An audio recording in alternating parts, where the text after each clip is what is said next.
from Algiers called and says, why do we recite loudly in Fajr prayer and Maghrib and Isha, while we recite silently in Dhuhr Asr and in the last rak'ah of Maghrib and the two last rak'ahs of Al-Isha?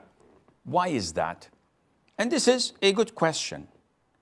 To answer it, we have to realize that our religion is based on submitting our wills to Allah Azza wa Jal. So, for example, the last 2 or 3 verses of Surah Al-Baqarah, chapter 2, the last 3 verses, Allah Azza wa Jal tells us in the beginning that whatever goes through your mind, Allah will hold you accountable for it. The companions came to the Prophet ﷺ and said, O Prophet of Allah, we were instructed to do jihad, to fight in the cause of Allah and face the possibility of being killed or injured. We were ordered to fast, pray, and to give zakat. And all of this we comply, we have no problems. But to be accountable for what goes in our minds, this is beyond our ability. So the Prophet said to them, ﷺ, do you want to do and say what the Jews had said, that we listen, we hear, and we disobey? Say, we hear, we listen, and we comply and obey. So they immediately said that. They didn't hesitate.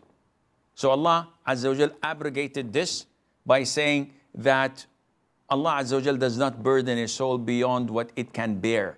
So what goes in your mind, Allah Azza wa Jal forgives it. What do we learn from this? We learn that Islam is based on compliance with the Quran and the Sunnah. It is based on submission your will to Allah Azza wa Jal, which means that the Prophet ﷺ, when he says, pray as you have seen me pray, and we look at how he prayed, we find that he used to recite every single Fajr, the Quran, in the prayer loudly. And in the first 2 rak'ahs of Maghrib and the first 2 rak'ahs of Isha, he used to recite loudly.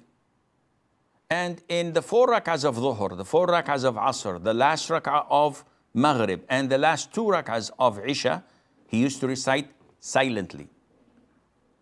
Now we look in his teachings, never ever he explained that to us. We look into the companions, may Allah be pleased with them, and never ever we will find any of the companions asking why. Therefore, we understand that this is how religion is, and we have to take it as a package deal. We don't have the right to say, why is it loud and not silent? Or why is Fajr 2 rak'ahs and Maghrib 3 rak'ahs?